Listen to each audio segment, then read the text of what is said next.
how do you get guys and teach them to just feel it out, just follow their instincts and just be normal, be a person? Yeah.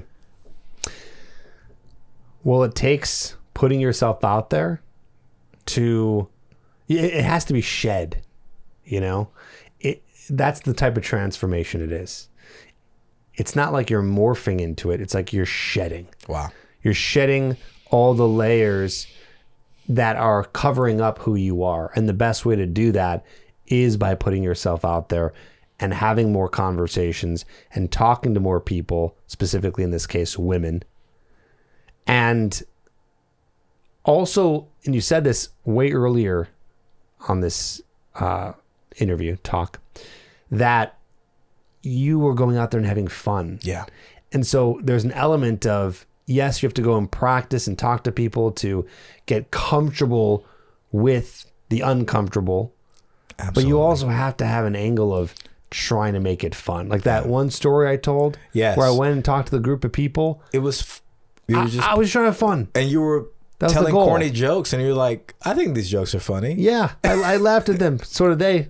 Thankfully, in that moment, it was a nice positive reinforcement. But, I was just trying to have fun.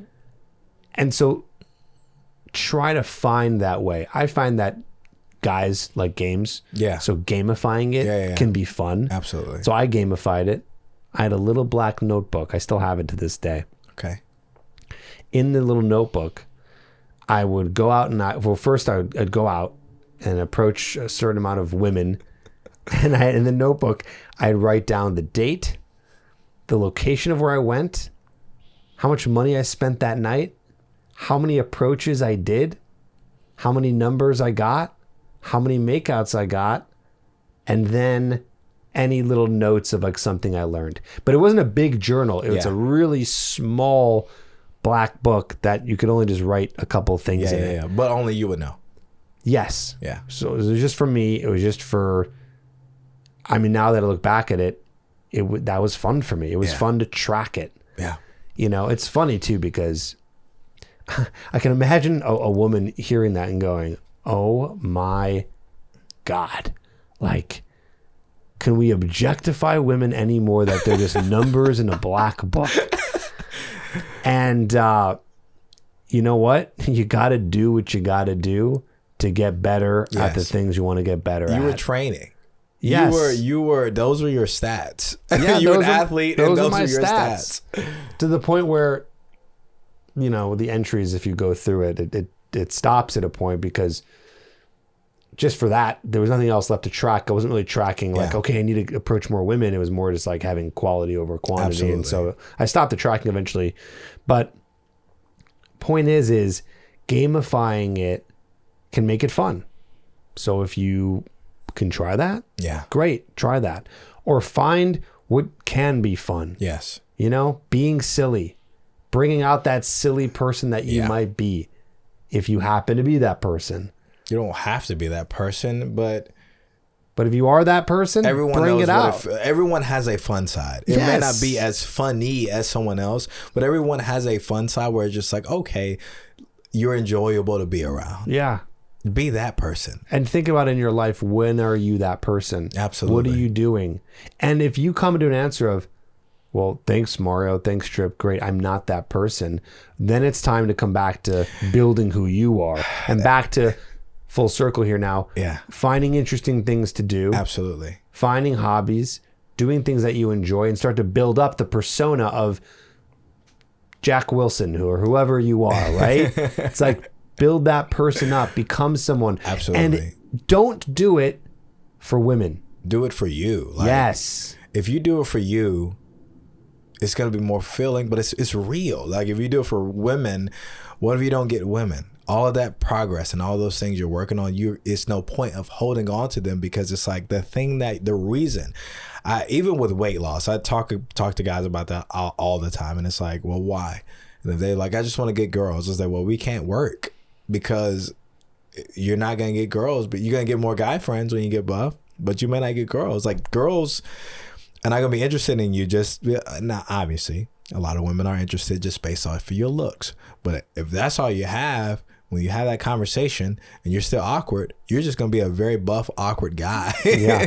And that's even more unattractive. And it's not going to take anywhere. No. You know? And it's just interesting that you, when you talk about practicing and just, you know, the numbers and breaking them down, and it's just like, you just have to get better at it, and it takes time, and it's hard. It's meant to be difficult. Anything that we want is never that easy. It's also not that hard, I feel. It's always hard right away. It's the hardest right away. Yeah. And I think people have to know that. And I've learned that over my life of doing many challenging things is the hardest part's the beginning, because then you end up doing it enough, or it does start to become easy. And we adapt pretty fast as humans to challenging situations. It's like you don't play guitar, do you? No. Okay. Well, I'm trying to think of a piano analogy, but okay, we can do this. Playing a chord on the piano. That's generally you're using 3 fingers. Yes. When you're a kid and you're first starting off, you're not really playing chords per se right away. From what I remember, you're just kind of going boop, boop, boop, boop. Just trying to figure it out. You're just hitting some notes there and there, but eventually you have to make a chord. Usually it's with your thumb, your middle finger, your pinky, the 1 chord, right? Yeah. That's a really weird position to be in with your fingers. Yeah. It's like awkward. If you play guitar, which I know you don't, but for those who do, more people play that. Calluses. The D chord, the calluses too, hurts a lot when you first play guitar. You're like, fuck, ow, that hurts after a while, pressing on those hard strings. But also like the D chord is the most awkward chord. I'm like doing it right now. It's like I'm like rock on. It's like this weird, and it's so strange. But then over time, it's like, oh, you just do it. You build the conditioning, the tolerance. Right. So it's like, it's nice to know that. So this is, what I'm saying here is like a mindset. It's like knowing that you just got to get over that hump, that first thing where you're like, oh God, I got to go out and talk to women, you know, or like, I got to take pictures for my dating profile. Like, this is just strange and weird. And then you just kind of get over it. It's like, you get over shit quick. Once you give yourself credibility. Once you keep doing it and get used to it, it becomes so much easier to do it. And one of those things you said, as far as like being interesting and, you know, maybe not being that guy, dude, I was part, to really tell you how nerdy I am, I was part of a video game club in college. I was part of an anime club in college, you know, very nerdy things. And let me tell you something. I mean, these kids had sex. Okay, they just did. They were all nerdy. Yeah, all just, the nerds have sex with each other. Exactly. Yeah, they do. But most of the time, we're attracted to people that are very similar to us. So I'm saying that it doesn't matter if you're not that interesting, funny person. You could be that awkward person, but guess what? You're likely attracted to somebody that is a lot like you.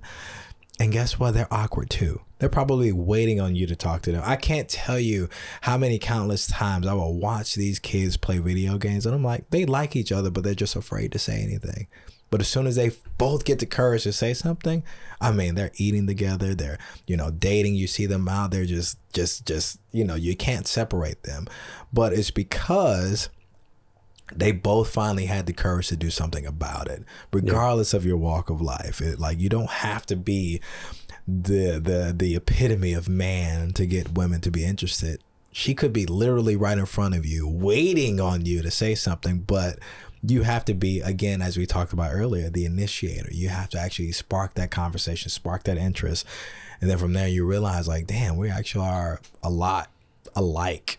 And maybe just maybe we're attracted to each other. It's so simple. Yeah. To me, it's very simple when you are around, you know, men that are around women a lot, but because of the activities they do, instead of like how you would do or how you tested things out, going out to a bar and like meeting random people. Yeah. Sometimes you don't even have to meet random people. Just meet the people that are around you in your vicinity, in your proximity, in a sense.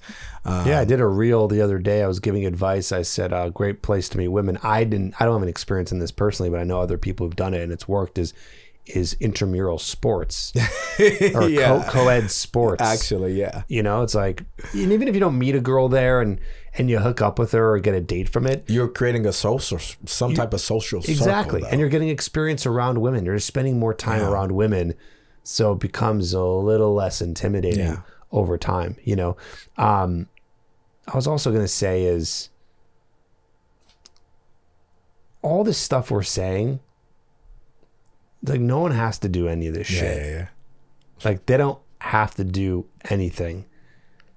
But I will say that the reality is you'll just keep being where you're at. Yeah. Like that's the whole thing about, you know, pushing yourself and doing the hard thing. It's like, yeah, we're preaching this right now, but you don't have to do it. You have full freedom to do whatever you want. We all do. But are you willing to settle for that? Yeah. That's what I've been telling guys. It's like, your call, bro.